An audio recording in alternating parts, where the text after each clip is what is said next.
Primero a los Corintios, les invito a que vayan allí. Capítulo 8. Y voy a comenzar con una cita de un erudito, un profesor del Nuevo Testamento llamado Craig Blomberg. Y él dice: la sociedad en que vivimos nos bombardea con 1000 señales que nos instan a reivindicar nuestros derechos más que a renunciar a ellos. Sin embargo, insistir en los propios derechos, incluso en los que tenemos como cristianos, es una señal de que se está adorando algo que no es el único Dios verdadero. Repito la última parte: insistir en los propios derechos, incluso en los que tenemos como cristianos, es una señal de que se está adorando algo que no es el único Dios verdadero. Y con esto en mente, yo quiero que leamos entonces los 13 versos que tiene este capítulo 8 de Primera a los Corintios, pensando en derechos, pensando en quién es nuestro Dios. Si estamos ahí, estoy leyendo Nueva Biblia de las Américas, dice de esta manera: en cuanto a lo sacrificado a los ídolos, sabemos que todos tenemos conocimiento. El conocimiento envanece, pero el amor edifica. Si alguien cree que sabe algo, no ha aprendido todavía cómo debe saber. Pero si alguien ama a Dios, este es conocido por Él. Por tanto, en cuanto a comer de lo sacrificado a los ídolos, sabemos que un ídolo no es nada en el mundo y que no hay sino un solo Dios. Porque aunque hay algunos llamados dioses, ya sea en el cielo o en la tierra, como por cierto hay muchos dioses y muchos señores, pero para nosotros hay un solo Dios, el Padre, de quien proceden todas las cosas, y nosotros somos para Él, y un solo Señor, por quien son todas las cosas, y por medio de Él existimos nosotros. Sin embargo, no todos tienen este conocimiento, porque algunos, estando acostumbrados al ídolo hasta ahora, comen alimento como si éste fuera sacrificado a un ídolo, y su conciencia, siendo débil, se mancha. Pero la comida no nos recomendará a Dios, pues ni somos menos si no comemos, ni somos más si comemos. Pero tengan cuidado, no sea que esta libertad de ustedes de alguna manera se convierta en piedra de tropiezo para el débil. Porque si alguien te ve a ti que tienes conocimiento sentado a la mesa en un templo de ídolos, ¿no será estimulada su conciencia si él es débil a comer lo sacrificado a los ídolos? Por tu conocimiento se perderá el que es débil y el hermano por el que Cristo murió. Y así, al pecar contra los hermanos y herir su conciencia, cuando ésta es débil, pecan contra Cristo. Por tanto, si la comida hace que mi hermano caiga en pecado, no comeré carne jamás, para no hacer pecar a mi hermano. ¿Qué está pasando aquí? Pablo está respondiendo otra pregunta. Él comienza, recuerden, habíamos estado leyendo toda esta epístola a los Corintios. Él ha comenzado a responder una pregunta y ahora dice: en cuanto a lo sacrificado a los ídolos, en cuanto a la pregunta que me hicieron sobre lo sacrificado a los ídolos.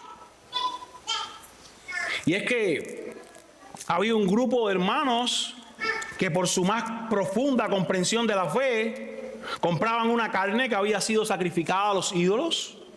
Había otro grupo que esto le parecía muy mal, e incluso esto le era ocasión de caer y querían prohibirlo. Esta es la base de la pregunta a Pablo. Y es fundamental explicar aquí, para entenderlo un poco, que en el culto pagano la carne ofrecida a los ídolos se dividía en 3 partes fundamentales. Una parte, o sea, mataban a aquel animal, una parte la quemaban en el altar. Otra parte se entregaba como un pago a quienes servían allí en el templo, tanto sacerdotes o quien quiera que allí ministrara.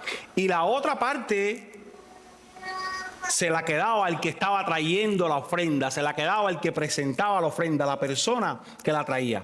Entonces, la parte que se entregaba y se daba a quienes servían en el templo era tanta que se ponía a la venta en carnicerías que habían a los lados de estos recintos, a los lados de estos templos. Así que el templo pagano no solo era un lugar de culto, sino que se convertía también para muchos en una especie de mercado. Incluso habían salones específicos donde se reunían y preparaban banquetes y comían esta carne. Y por lo que nosotros leemos en este capítulo y en los siguientes 2 capítulos que están muy conectados a este, una vez más, uno con una conciencia muy informada decían, no hay ningún problema con comprar allí, no hay ningún problema con comer allí. Para otros, habían decidido abstenerse completamente de comer cualquier carne por no saber de dónde provenía, por la preocupación de decir de dónde puede provenir esto. Así es que la pregunta estaba en ellos: ¿debía un cristiano comprar o no en este lugar? ¿O debía un cristiano participar o no en estos banquetes que tenían una profunda connotación social? Y en respuesta a esto, Pablo, más que un sí o más que un no, él les da un principio en este texto. Él les da un principio, incluso en el capítulo 9, en el capítulo 10, él sigue compartiendo el mismo principio. Un principio que incluso funciona para situaciones similares que hoy podemos vivir todos aquellos que somos suyos. Y el principio es el siguiente: nuestra libertad cristiana debe ser gobernada por el amor. Todo debe ser mirado a la luz de este enfoque. Y esta idea es probada una vez más en los 3 capítulos, pero yo quiero que usted solo mire conmigo 3 versos en este capítulo que apuntan a esto que le acabo de decir. El primero es el verso 1, donde Pablo dice: el conocimiento envanece, pero el amor edifica. Y vamos a ver qué significa esto en unos segundos. Después, en el verso 9, Pablo está diciendo: tengan cuidado que su libertad no sea piedra de tropiezo para el débil, que es más importante. Y en el verso 13, Pablo hace una conclusión diciendo: bueno, si la comida hace caer a mi hermano, mi libertad de comer queda relegada a tal punto que no comeré carne jamás. Y ahí usted se acuerda lo que leímos hace un par de domingos: todo me es lícito, pero no todo me conviene. Todo me es lícito, pero no todo edifica. Todo me es lícito, mas yo no me dejaré dominar de nada. Así es que nuestra libertad cristiana debe ser gobernada por el amor. Por tanto, y aquí le va mi primer punto de esta mañana, comprendamos que el verdadero discernimiento requiere conocimiento y amor. Y esto lo vamos a ver en los primeros 6 versos, versos del 1 al 6. Nuestra libertad cristiana debe ser gobernada por el amor. Por tanto, debemos comprender que el verdadero discernimiento requiere tanto conocimiento como amor. Así es que Pablo comienza diciéndoles: sabemos que todos tenemos conocimiento con respecto a este tema de los sacrificados a los ídolos. Todos tenemos conocimiento.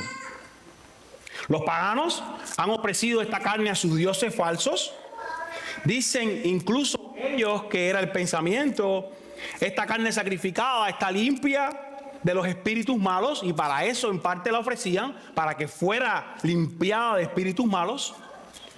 Pero les está diciendo Pablo: ustedes saben que tales dioses no existen. Ustedes saben que tanto la creencia de que esta carne es purificada por espíritus malos, como el hecho de que la carne en sí no puedan comerla, no tiene que atarles a ustedes. Ustedes lo saben, todos lo sabemos. Para ustedes es simple carne. Ustedes están bien cimentados en la verdad. Ustedes han logrado informar su conciencia. vuestra conciencia está bien informada con respecto a estos asuntos. Es carne, es simple carne. No pasa nada con esa carne que ustedes están comprando allí. Vuestra conciencia ha sido bien informada. Pero ustedes, aún sabiendo eso, aún teniendo el conocimiento de que lo pueden hacer, se han olvidado de algo. No es solo que yo sepa, no es solo que yo conozca, puedo hacer esto. Y yo lo haga porque yo lo sé. Y yo lo haga porque yo lo conozco. Hay algo que te está faltando. Y esta frase que Pablo dice, todos tenemos conocimiento, podría haber sido de otros de estos eslóganes que ellos tenían, pero que denotaba más bien arrogancia, que denotaba más bien orgullo, que denotaba más bien exceso de confianza en la comprensión que ellos tenían de este tema. Tenemos conocimiento, sabemos lo que podemos hacer, por tanto, lo vamos a hacer y punto. Es bien arrogante, es lo que Pablo les está diciendo. Por esta razón, Pablo les va a corregir esta actitud y Pablo les va a decir que ellos necesitan entender que en ocasiones el conocimiento envanece, pero el amor trae edificación. El conocimiento envanece, pero el amor edifica. Ahora bien, ¿qué quiere decir esto? ¿Que es malo el conocimiento? No. Aunque algunos se han agarrado de este texto y de otros muchos en la escritura similares para decir, yo no tengo que estudiar, yo no tengo que conocer a Dios, yo no tengo que saber de las doctrinas fundamentales de la Biblia. Y el resultado ha sido personas analfabetas teológicamente hablando, porque dicen, no quiero conocimiento, es solo amor lo que tenemos que traer. Pero esto no es lo que está diciendo Pablo. Pablo no está denigrando el conocimiento, Pablo no está poniendo a un lado la doctrina. Era imposible, porque la misma escritura, en Oseas 4:6, al mismo pueblo de Israel, a los líderes de Israel, se les había dicho, mi pueblo es destruido. ¿Por qué? ¿Usted conoce esa cita? Por falta de conocimiento. Por cuanto tú has rechazado el conocimiento, así mismo le estaba diciendo el profeta Oseas a este pueblo. Por cuanto has rechazado el conocimiento, yo también te rechazaré para que no seas mi sacerdote. Y como has olvidado la ley de Dios, yo también me olvidaré de tus hijos. O sea, que si tú rechazas la instrucción de Dios, tú no puedes conocer a Dios. Si tú rechazas el conocimiento de Dios, tú no conoces a Dios, tú no sabes quién es Dios. Por tanto, no puedes vivir una vida como un cristiano. Por tanto, mucho menos puedes anunciarlo a otros. ¿Qué vas a anunciar si no lo conoces?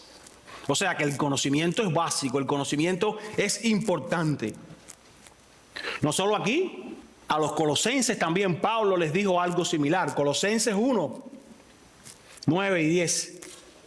Pablo les dice, por esta razón, también nosotros desde el día que lo supimos no hemos cesado de orar por ustedes, pidiendo que sean llenos del conocimiento de su voluntad en toda sabiduría y comprensión espiritual, para que anden como es digno del Señor, haciendo todo lo que a Él le agrada, dando fruto en toda buena obra y creciendo en el conocimiento de Dios.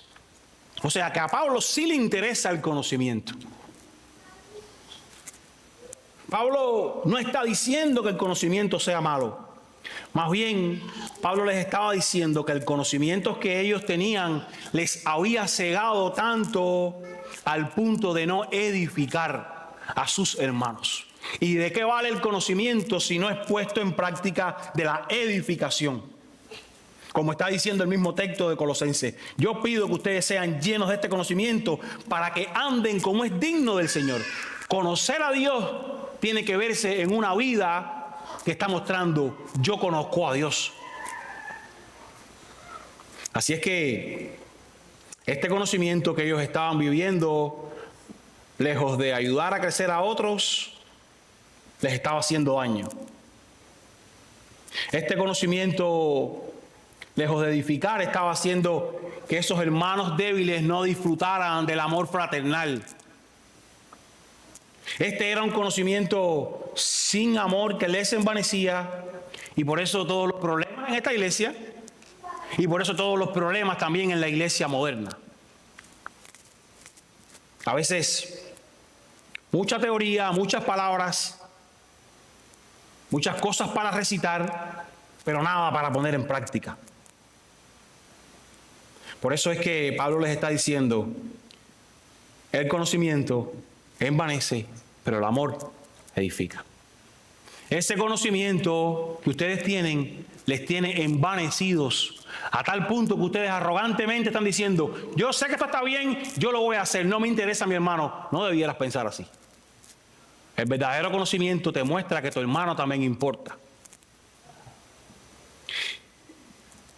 Y Pablo quiere hacerles ver que cuando el conocimiento se mezcla con el amor por Dios y por los hermanos, entonces se evita que un creyente ejerza sus libertades sin tener en cuenta el daño que sus libertades les puede hacer a los demás. Yo tengo libertades, pero tengo que ver cómo estas libertades pueden hacerle daño a mi hermano, pueden hacerle daño a mi esposa, pueden hacerle daño a mis hijos. Y si van a hacer daño, pues yo prefiero abstenerme, yo prefiero ceder mis derechos. Esto les está diciendo Pablo. Esa mezcla debe edificar a los demás con verdad, con sabiduría. Así es que, si cierto es que el amor sin conocimiento falla, erra, porque el amor necesita conocimiento, también es muy cierto que el conocimiento sin amor falla, y ellos eran la muestra. Pablo se los estaba diciendo. La mezcla de los dos produce el discernimiento correcto para cada situación, que es muy diferente a conocimiento. Yo sé cómo actuar porque las dos cosas han venido a estar juntas. El amor que tengo por Dios, el amor que eso me hace tener por mis hermanos y el conocimiento que yo he tenido de Él. Ambas cosas hacen que yo tenga el discernimiento para responder ante cada situación como yo debo responder. El conocimiento sin amor produce orgullo, jactancia. Y recuerden ustedes, hace una semana atrás, habíamos leído, Pablo les había dicho, vuestra jactancia no es buena.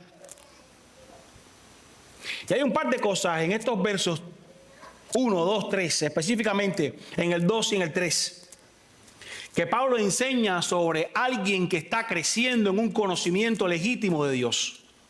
Porque en la iglesia conocimiento pudiera verse de muchas maneras, pero Pablo dice, mira, el que está creciendo en un conocimiento legítimo de Dios, en primer lugar es humilde. Pablo le dice, mírenlo usted en su Biblia, verso 2. El que dice creerse algo, no ha aprendido todavía cómo debe saber. Y eso es exactamente lo que significa este verso 2. Si alguien cree que sabe algo, o si alguien se cree algo, no ha aprendido todavía lo que debe saber. En otras palabras, que quien está creciendo en un verdadero conocimiento de Dios, mientras más le conoce a Dios, más se da cuenta de cuánto desconoce Él. Tú vas a la Biblia y tú crees comprender algo y tú te das cuenta, esto es mucho más profundo de lo que yo alcanzo a comprender. Y mientras más tú te expones a Dios, como decía Isaías el profeta, ay de mí, que siendo hombre inmundo de labios, mis ojos han visto al Rey. Mientras más cerca tú estás de Dios, más tú te das cuenta. Yo no sé nada, yo no conozco nada. Pero algunos se han envanecido creyendo saberlo todo como esto y dicen, yo lo sé todo. Entonces Pablo les está diciendo, mire, quien está conociendo de verdad a Dios, se hace humilde. Aprenda a decir, yo solo sé que no sé nada. Lo otro que Pablo está mostrando como una característica aquí de quien está conociendo verdaderamente a Dios es amor. Verso 3.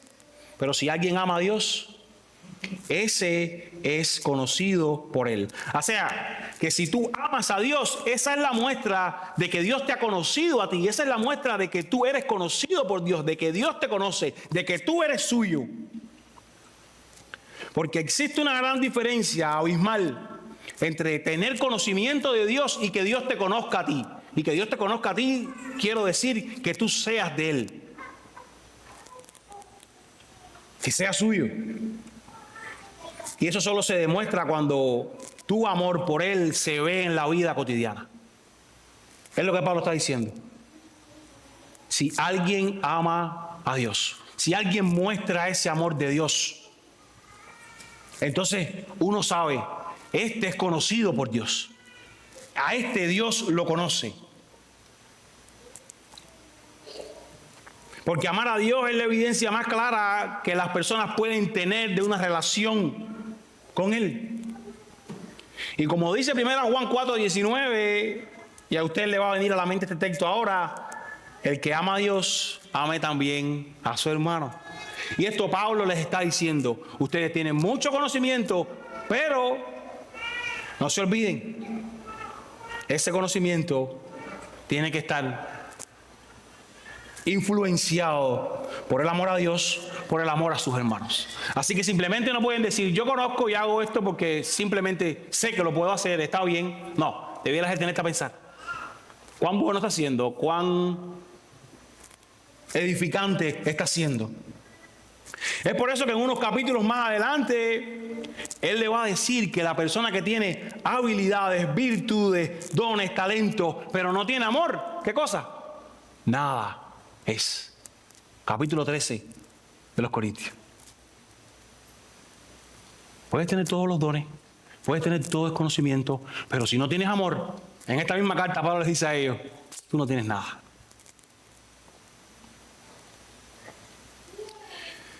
Hermano, tu conocimiento sobre la libertad cristiana debe estar conectado con el amor a Dios y a quienes Él ama. Lo que sea que hayas llegado a comprender, para poder discernir cómo voy a actuar, cómo voy a responder en cada situación, la información, el conocimiento debe estar combinado con un amor genuino por Dios y no por nuestros deseos y no por lo que yo quiero poner en práctica. De tal manera que el amor verdadero establece límites para la libertad. Una vez más, el amor verdadero establece límites a mi libertad, a lo que yo puedo o no hacer en base a lo que yo conozco. Todo me es lícito, pero no todo me conviene. Todo me es lícito, pero no todo edifica. Pero Pablo les dice más, versos del 4 al 6. Porque ahora Pablo va a aprovechar para enseñar tanto a estos fuertes que conocen, yo puedo hacer esto, como para los que son débiles. Pablo les dice más. Versos del 4 al 6. Mírenlo usted en su Biblia. Pablo ahora va a estar de acuerdo con los hermanos fuertes, con los hermanos bien enseñados. Y Pablo declara que un ídolo, dice, no es nada. O sea, esa carne no tiene nada porque un ídolo no es nada. Un ídolo es una invención del hombre. Así es que estos hermanos están bien con respecto a este asunto. ¿Dónde más dice esto en la Escritura? Salmo 96:5. Todos los dioses de los pueblos son ídolos. Salmo 115. Los ídolos de ellos son plata, oro, obra de manos de hombres. Y por ahí para allá dice una serie de cosas. Tienen boca y no hablan, tienen oídos y no oyen, tienen ojos y no ven. No existen, son invenciones de los hombres. Y cualquier respuesta que esos ídolos puedan dar a quienes están sujetos a ellos son manifestaciones del mal, son manifestaciones diabólicas. Son el diablo que pone sus obras detrás de esos ídolos para mantener atados a los que están entregados a esos ídolos. No lo digo yo, lo dice Pablo en el mismo contexto de esta carta. Si usted voltea la página hasta el verso 20, Pablo dirá 10:20, primero a los Corintios. No, sino que digo que lo que los gentiles sacrifican, lo sacrifican a los demonios y no a Dios. O sea que aquellos ídolos a los que ellos entregan las cosas, lo que tienen detrás son demonios, no son dioses. No lo son. ¿Por qué no son dioses? ¿Por qué no hay más Dios que un solo Dios? Deuteronomio 6:4 lo definiría muy bien para nosotros, el Shema, como lo conocemos, que significa oye, que significa escucha. Escucha, oh Israel, el Señor es nuestro Dios. El Señor uno es. O sea, no hay más Dios en la tierra. Y esta es una declaración de la fe monoteísta que tenemos los cristianos, que tenían los judíos. Monoteísta, un solo Dios, ante las religiones politeístas, muchos dioses que tenían muchos paganos alrededor. El Señor es uno solo. Por tanto, todo lo demás no son dioses, no se preocupen, son ídolos, les está diciendo Pablo.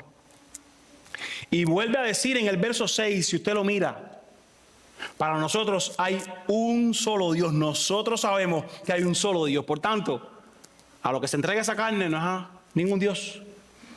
Hay un solo Dios, y dice más, y un solo Señor, Jesucristo. Y es muy interesante, en ese verso 6, las palabras Dios y Señor son también usadas en el Antiguo Testamento como títulos divinos para el Creador. En Génesis 1, Génesis 2, Dios, Señor. De manera que Pablo, con esta frase que les está compartiendo a ellos, que les está inspirado por el Espíritu Santo, escribiendo a ellos, está mostrando la divinidad plena tanto del Padre como del Hijo. Los dos son Dios. Porque existe un solo Dios, el Padre y el Hijo, que comparten una misma esencia divina. Pablo esto está compartiendo entre líneas al conectar al Hijo aquí con el Padre. El Dios único y verdadero ha descendido a nosotros en la persona del Hijo. Esto Pablo lo está mostrando a ellos. Jesucristo, mediante quien los hombres son llevados al Padre. Dice más, dice, todas las cosas proceden del Padre y todos los creyentes somos de Él. Y es que la única manera de tener una relación con Dios es a través de su Hijo Cristo Jesús. No hay otra. No hay otra. ¿Cómo ser un cristiano? Solo mediante Cristo Jesús. No basta con pertenecer a una familia, no basta con asistir todos los domingos a la iglesia, no basta con leer la Biblia, no basta con orar, no basta con decir incluso yo soy cristiano. Se necesita una relación con Dios a través del Hijo, el Señor Jesucristo. Porque esta es la única que rompe la maldición del pecado a la cual cada hombre ha estado atado. La obra perfecta de Cristo en la cruz es lo único que le permite al hombre venir a la comunión con Dios. Y quien quiera que seas, cada domingo intentamos compartirlo desde este púlpito. Si no tienes a Cristo en tu vida, si no le has dicho a Él, salva mi corazón, si no te has arrepentido de tus pecados, genuinamente, si el Espíritu Santo no ha obrado esa regeneración en tu corazón, haciéndote un hijo suyo por esa obra de la cruz, el día que cierres tus ojos, ¿dónde los abrirás? Es en el infierno.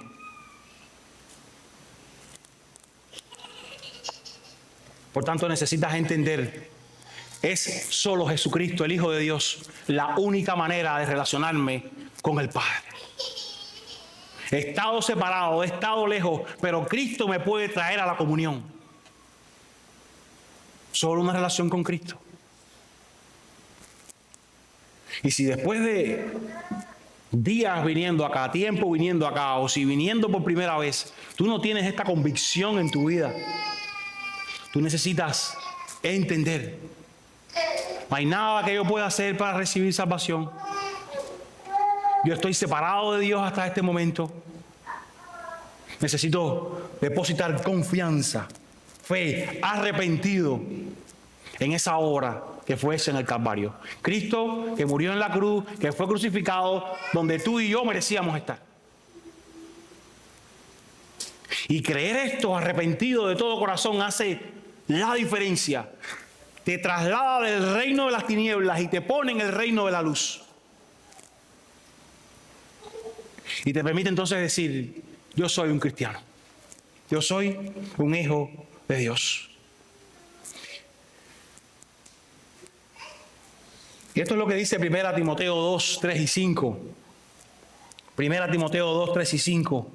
donde dice, porque esto es bueno y agradable delante de Dios nuestro Señor Salvador, el cual quiere que todos los hombres sean salvos y vengan al pleno conocimiento de la verdad. Porque hay un solo Dios y también un solo mediador entre Dios y los hombres, Cristo Jesús, hombre. Solo Cristo te puede liberar de esa separación que has tenido con Dios. Pasando al segundo punto, nuestra libertad cristiana debe ser gobernada por el amor. Por tanto, limitemos nuestros derechos para beneficio espiritual de quienes nos rodean. Nuestra libertad cristiana debe ser gobernada por el amor. Por tanto, limitemos nuestros derechos para beneficio espiritual de quienes nos rodean. Así es que en los versos del 1 al 6 ya Pablo ha establecido, los ídolos no existen, lo sabemos todos, estamos tranquilos con eso, nuestra conciencia está tranquila, no estamos haciendo mal. Apréndanlo, hermanos débiles, necesitan comprenderlo para no juzgar a los hermanos que lo han llegado a comprender. Aprendan a escuchar el punto del que ha llegado a comprender que la libertad cristiana le permite hacer esto o hacer aquello. Pero ahora va a ir con los hermanos fuertes. Les va a decir, hermanos fuertes, vuestros conceptos, vuestros conocimientos de la libertad cristiana deben ser aplicados con discernimientos en la vida diaria. O sea, que ustedes no pueden ir por ahí por la vida porque conocen haciendo las cosas y ya. Diciendo, yo sé que yo puedo hacer esto, yo sé que yo puedo hacer aquello. Y hacerlo sin importar qué repercusión va a tener en mi hermano.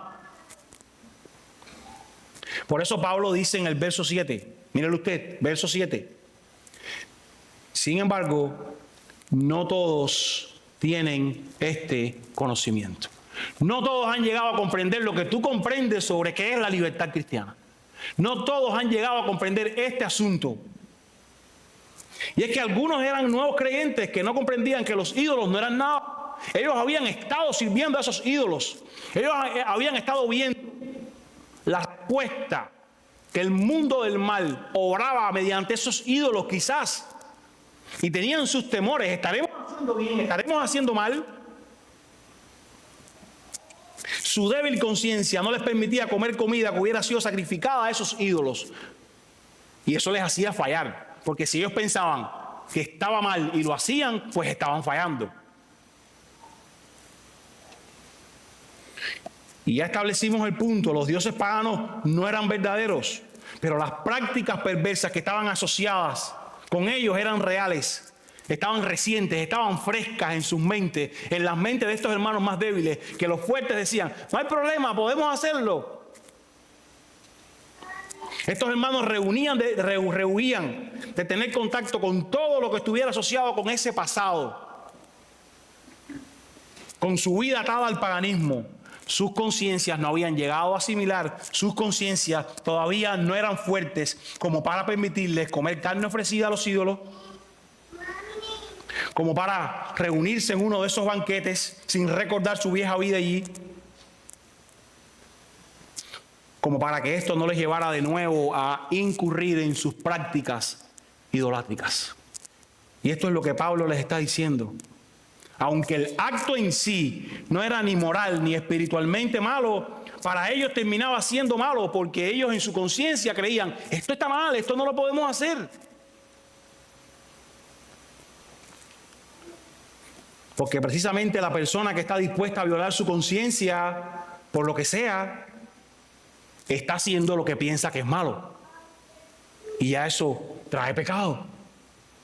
Ya eso ha hecho que este hermano peque y debería apartarse de ello. Y es por eso que Pablo está diciendo, cuiden a sus hermanos para que no los hagan caer, porque su conciencia es débil. Ellos no han llegado a comprender todavía lo que comprenden ustedes. Y Pablo lo vuelve a decir en el verso 8. Mírenlo con sus ojos. Verso 8. Dice, pero la comida no nos recomendará a Dios. O sea, lo que comamos no nos va a hacer más aceptos ante Dios. No te creas que porque comas o no comas, bebas o no bebas, ejerzas tu libertad o la pongas bajo sumisión, serás más aceptado. Y Pablo está hablando aquí una vez más a los dos bandos. Ni tú que te crees que tienes toda la libertad para hacerlo. Está bien. Ni tú que te crees que porque tienes de eso. Está bien. Tú no eres aceptado por lo que haces o por lo que dejas de hacer. Eres aceptado por lo que anteriormente mencionado. Eres aceptado solo por Cristo. Porque no hay obra que tú puedas hacer con tus manos que Dios reciba si no es mediante Cristo Jesús. Ninguna. Cada una de nuestras obras son trapos de inmundicia delante de Dios. Cada una. Por eso Pablo le está diciendo, tengan cuidado, no sean que esa libertad vuestra. Verso 9. Tengan cuidado, no sea que ese derecho vuestro sea ocasión de caer. Sea piedra de tropiezo para el débil. Tengan cuidado. Cualquier cosa dentro de tu libertad cristiana, cualquier cosa que tú puedas hacer, cualquier cosa que se espere que tú hagas por el conocimiento que debes tener con respecto a Dios, y que tú te aferres a ella, y que haga caer a alguien, y le dé un mal ejemplo, debiera ser limitada. Debiera ser puesta a los pies de Jesús. Cualquiera de esas libertades, cualquiera de esos derechos. Porque ya tú no eres tuyo y se ha venido sentando en la carta. Ustedes han sido comprados a precio. Ustedes no son suyos. Por tanto, sométanse a de quien ustedes son esclavos. Le das un mal ejemplo. Le haces caer a tu hermano cuando quieres usar tu libertad, cuando quieres usar tus derechos, cualquiera que sea, sin pensar cuánto daño le puede hacer a él. Y Pablo dice, verso 10,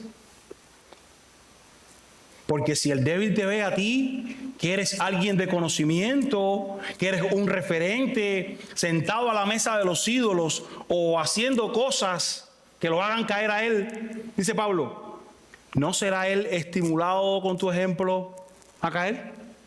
Si él te ve a ti vivir de esta manera, que se espera que tú vivas de esta otra,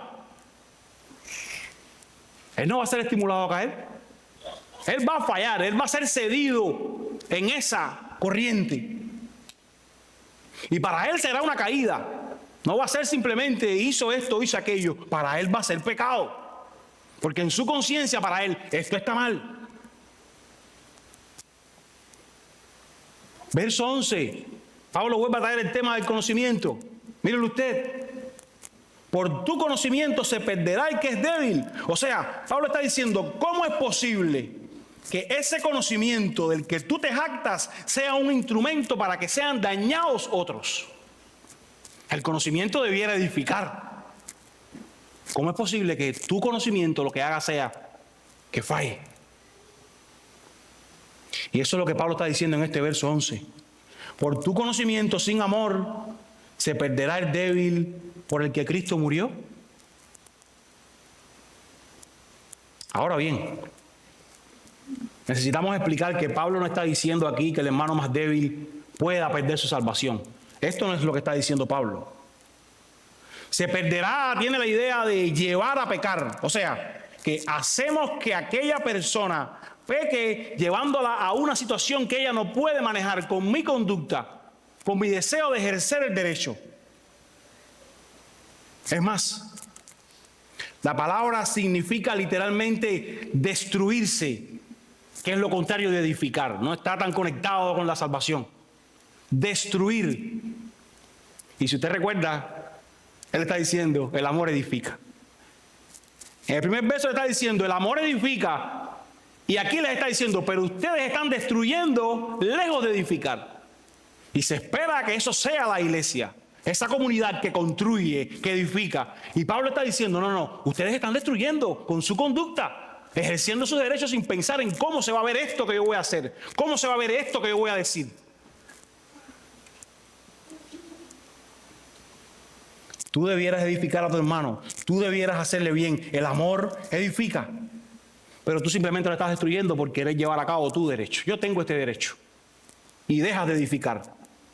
Bueno, con todas las jerigonzas de palabra, déjame decirte que no tienes derecho a hacer eso. El hermano más fuerte no debe estar hedonistamente solo pensando en él, solo pensando en sus deseos. sino que ese hermano debe preocuparse de no herir la conciencia, de no herir el crecimiento del hermano que es más débil. Este ha de ser el filtro. Y un conocimiento correcto de Dios ayuda a entenderlo a la luz del amor de Dios también por las personas. Así es que este creyente fuerte de Corinto hería continuamente la débil conciencia de su hermano, continuamente. Lo estaba induciendo a comer de lo sacrificado. No le estaba hiriendo físicamente, pero le estaba hiriendo espiritualmente. Estaba hiriendo una conciencia que ya era débil.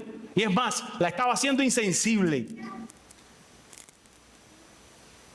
Es por eso que dice, llevar a tu hermano a tropezar es algo más que simplemente pecar contra él. O sea, tú no solo pecaste contra él porque le hiciste a él comer esta comida o no. Dice, tú pecaste contra Cristo porque le has hecho precisamente pecar a él.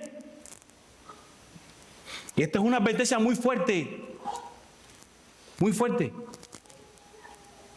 Para el verso 12.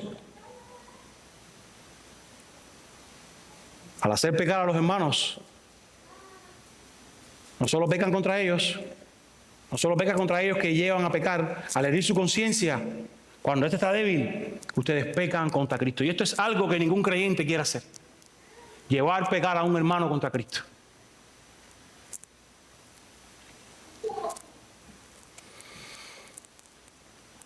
El cristiano no es dueño de su vida. Por tanto, debiera estar dispuesto a ceder su libertad por el bien del hermano más débil. Esto debemos ser nosotros, constantemente, todos los días de nuestra vida. Y una vez más, ver a Dios cada día en su palabra nos confronta y nos dice, ¿quién tú eres? Y tú dices, yo no soy nadie, Señor. Perdóname. ¿Qué hago exigiendo esto? ¿Qué hago exigiendo aquello? ¿Qué hago queriendo vivir solo para mí, para mis derechos? Pablo les está diciendo, no eres tu dueño. Debieras estar dispuesto a ceder tu libertad por el bien de ese hermano más débil. Debes tener sumo cuidado del impacto que tu conducta puede tener en otro. Mucho cuidado. No es simplemente, yo conozco que esto está bien. No, ten cuidado cómo se va a ver en otros. Por eso Pablo termina diciendo, por eso Pablo está dando una conclusión aquí, magistral, y dice, verso 13, si la comida hace que mi hermano caiga en pecado, Pablo dice, yo soy de Cristo, no comeré jamás. Hasta ese punto. Mutilado. Si tu ojo te es ocasión de caer, sácalo. Dejaré de comer. Cualquier cosa que haga caer a tu hermano. Cristiano que me escuchas, cualquier cosa. Mira a tu Cristo. Debieras estar dispuesto a dejar de hacerla.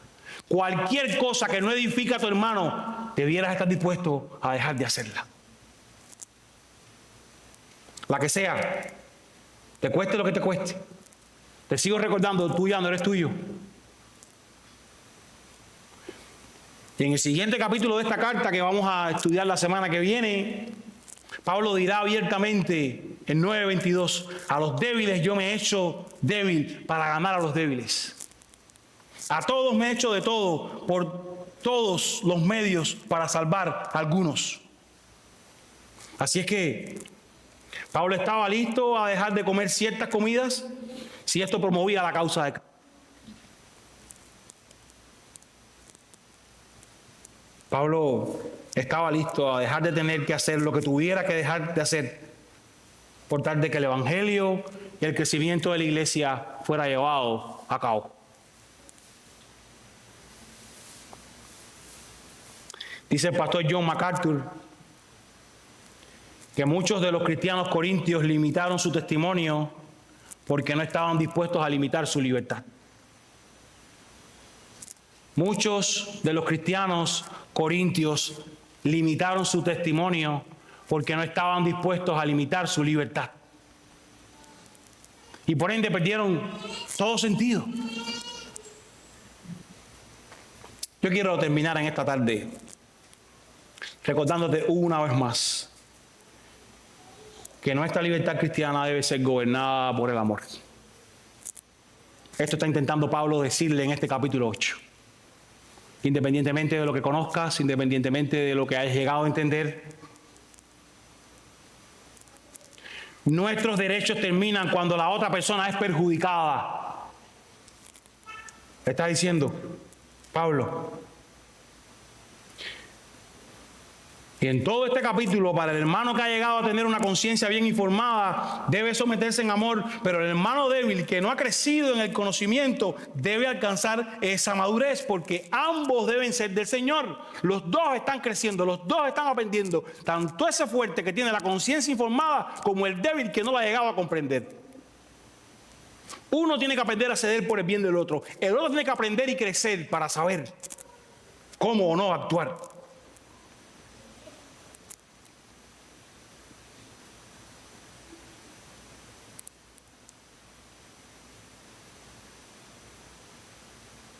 Termino con una frase que escuché al pastor Sujén Michelén decir sobre este texto. Y él dice que el que está creciendo en verdadero conocimiento debe estar creciendo en amor a Dios. Y el que está creciendo en amor a Dios debe estar creciendo en amor a los hermanos. Y el que está creciendo en amor a los hermanos está dispuesto a limitar su libertad por el beneficio espiritual de ellos. Estos somos nosotros, esclavos de Cristo. Más claro en el agua. ¿Usted recuerda la frase del inicio? Insistir en los propios derechos a toda costa es una señal de que se está adorando a algo que no es el único Dios verdadero. Hay algo más importante en mi vida y por eso yo ejerzo este derecho.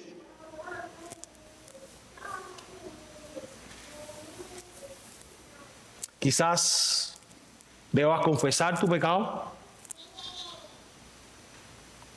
Quizás debas pedir a Dios que te dé una comprensión más profunda de quién es Él, de quién eres tú.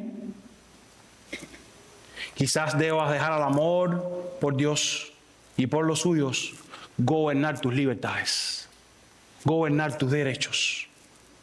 Una vez más, cuidado con la libertad.